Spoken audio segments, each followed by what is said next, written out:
What's up, guys? Welcome back to the show. All right, so we're diving right into a fairly big topic today, the top risks you face while operating compressors. And look, the first one's a big deal, electrical safety. It's not just about flipping a switch and hoping for the best. Yeah, one statistic really stood out to me: 106 electrocutions at work in 2024. That's according to OSHA. That's a lot of lives lost. Exactly. And these aren't amateur setups we're talking about. A typical compressor can have up to 5 different voltages in its control panel. 5, Lisa. That's not something you mess around with. Right? And unless you're a trained electrician or repair tech, you don't even touch that panel, period. These things aren't forgiving. Nope, they're not. And here's the safeguard. Most modern compressors now display critical safety data on a screen. You've got pressure, temperature, voltage, and amps right there. That means no popping the panel open like it's some DIY project. And even when the power's off, there's stored energy in the system. Take the variable speed drive. It uses capacitors that can hold energy for up to 15 minutes. If you don't check, you're, well, playing Russian roulette, basically. Yep, multimeter's your best friend there. Now let's move on. Rotating parts. Anything that makes air has to move, and moving parts come with their own risks. Like those safety guards, right? They're there for a reason, but people take them off during maintenance, or worse, just to make their job faster. And that's so dangerous. Before you even start the machine, do a walk around, kind of like you would for a forklift. Check every guard, every sticker. If something's missing, fix it before you press the button. And listen, this isn't some sticker on your kid's toy. These warnings save lives.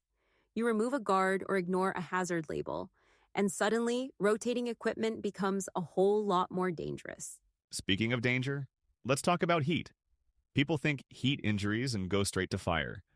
But with compressors, burns are just as big a problem. Yeah, and every component can be hot. We're talking temps hitting upwards of 500 degrees Fahrenheit, Jason. Even after shutdown, it can take over an hour for some parts to cool down. Right. Touch the wrong piece and you're branded like cattle. Not to mention in winter, frozen moisture can turn into high-pressure ice crystals. Imagine getting hit with that.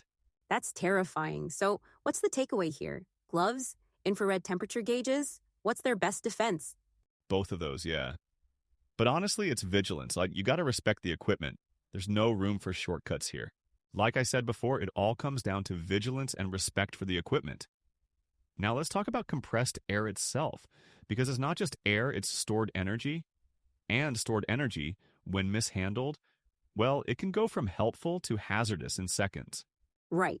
It's easy to forget what's behind that air: pressure, tons of it. And if someone opens a line or valve without checking first, it can be disastrous. Disastrous is the word. Picture this. You're cracking open a pressure line, thinking it's fine, and suddenly you've got high-pressure air screaming out. If you're lucky, it's just noise.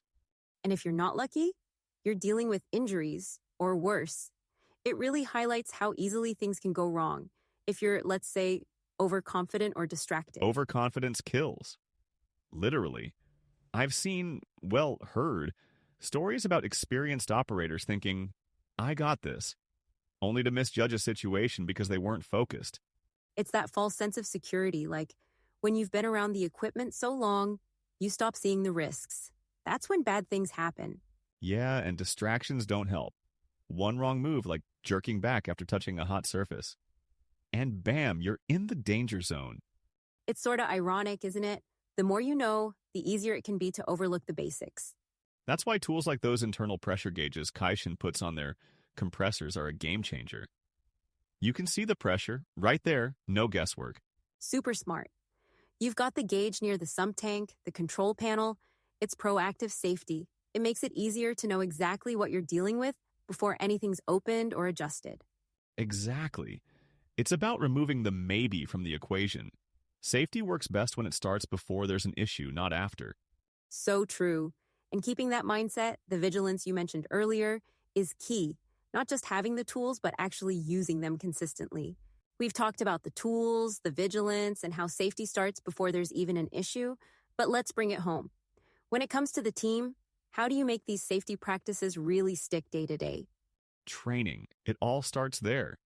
You can have the best tools, the clearest labels, but if operators don't know or don't care, about safety, it all falls apart. That's why Kaishan emphasizes safety training so heavily. They're not just selling compressors, they're building safer workplaces. Right? I was looking through their resources, and they offer everything from custom safety programs to on-site consultations. They even work through local distributors to make sure the training fits each operation. It's smart because, honestly, no two facilities are exactly the same. Exactly. And it's about more than just a one-and-done training day. It's about creating habits, daily rituals like inspection checklists, walking the floor, checking those guards, ensuring the pressure gauges are where they should be. Yeah, and having standardized procedures for even the smallest tasks. That consistency is what saves lives. But I think there's another piece here, leadership. How management approaches safety really sets the tone. Oh, completely. If leaders don't prioritize safety, why should anyone else? I've seen teams where safety takes a backseat for speed or convenience. And let me tell you, cutting corners always catches up. Always. Totally. And it's not just about calling people out when they mess up. Leadership has to celebrate the wins, when teams do things right. Make it clear that safety's not just a box to check, but part of who they are as a company. That's how you build a safety culture. One where vigilance is second nature, where people look out for each other because they want to, not because they have to. Right? And I mean, look, accidents can still happen. We're all human. But with the right training, the right tools, and leadership driving the message home, you're giving your team the best possible chance to stay safe. That's what it's all about, being proactive, not reactive. Safety isn't just a priority. It's got to be part of the everyday operation. Couldn't agree more. And with that, Jason, I think we've covered the essentials. Thanks for another great discussion. Right back at you, Lisa. And to everyone listening, stay safe, stay sharp, and we'll catch you next time on the Big Dog Podcast.